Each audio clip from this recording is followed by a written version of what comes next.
This town's gone to hell, and it's all my fault. I've set this town ablaze with my crime spree for the last 10 years. And now, I'm the king of this crime pen. So you... Hello? Detective game? What the hell do you mean detective game? This is Rockstar. You know, the Grand Theft Auto guys. You're sure? Detective game. Alright. Fucking detective game.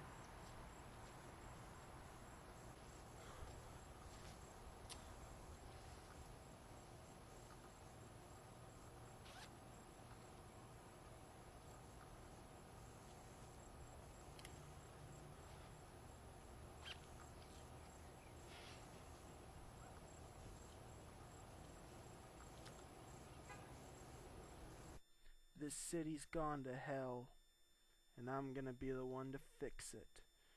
They call me the Walt. Just Walt. I've loved these streets ever since I was a little boy, and it's pained me to see them fall into this decay.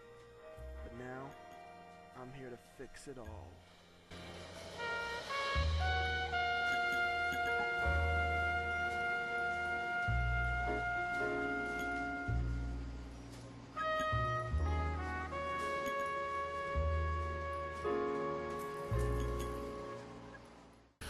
Hi, Walt here, and I've been playing, I've been enjoying Rockstar's latest game, L.A.Noire, and I hope you'll join me as I go through the crime of 1940s L.A. So, where to begin? You play as former Marine Lieutenant Cole Phelps as he works up the ranks from a small-time police officer to a hard-hitting detective. As you work through bigger and bigger cases, you're promoted up the ranks. And while you may feel this plays a bit like GTA, well, you'd be right. While the walking, driving, and shooting feels like it's been ripped right out of GTA, the real meat of this game, the investigations, make up for this plenty. I do wish there were more consequences for when you mowed down people in your cruiser. Leaves me saddled with a chump like you, Phelps. I didn't ask for you, and I don't want you. Actually, no I don't. I really don't. No, Walt. You are the cop, not the criminal. This time. So the investigation goes as so. You arrive at the crime scenes and search for clues. You know you're close to a clue when your controller vibrates. So if your controller is broken and it doesn't vibrate, well, better start eating those carrots because that eyesight is going to come in handy.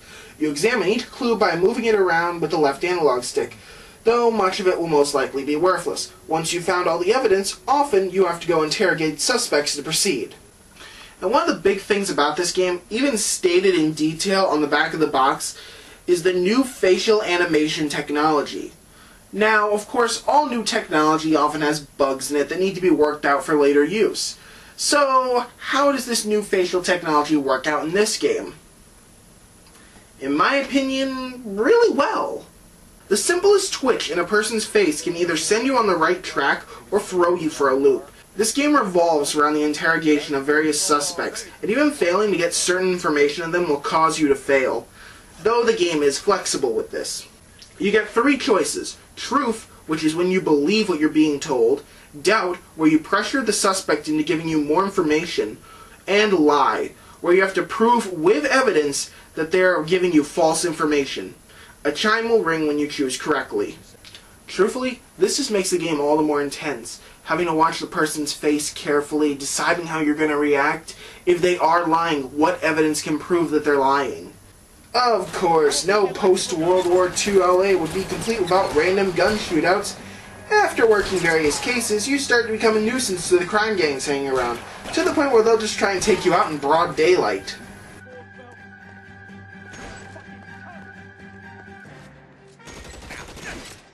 And this doesn't even cover all the masked snipers and crazy UFO freaks you'll find in this era. Along with the standard cases, there are crazy side missions that make your normal cases of murder and arson look positively tame. Most of the time, you just flat out kill the guy, or fist fight him into submission. So that's your basic gameplay, but what about your controls? There are about 5 different controls for this game: walking, investigating, boxing, shooting, and diving. These all control well, but I can find a small problem with driving. The turning feels stiff, and making sharp turns is a bit tricky. Now, I don't know if this really is bad controls or just the controls of a car from back in that time. And you know what? I don't care! During a car chase, I don't care how the car would have controlled during that time. I want to be able to not crash into the street when I don't want to, as fun as it may be. So, that's controls. What about the graphics and music? The game does look great, don't get me wrong, but I can't help but feel this game looks a little much like Grand Theft Auto 4 set in the late 40s LA.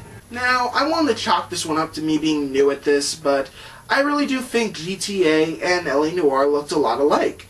Am I saying that's a bad thing? No, GTA 4 looked really good and L.A.Noire looks really good. Oh, and if you're wondering why I'm not doing the proper thing in validating this by showing gameplay footage, it's because my brother has stolen half my 360 collection, and he's taken my copy of GTA 4 with him. So bro, if you're watching this, thanks! The music in this game is very nice. Old-time late 40s music is at its peak in this game. Sadly, one of my favorite features of GTA 4 was changing radio stations, and it's not in this. I don't think it would have been that hard to fit in either. Oh well, the smooth jazz opening is a personal favorite of mine.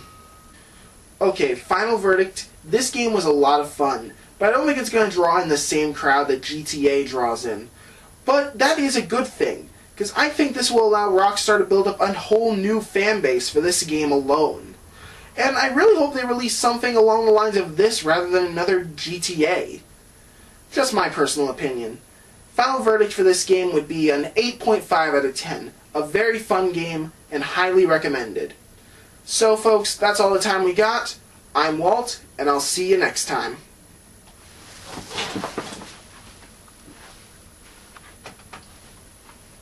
It is a good game.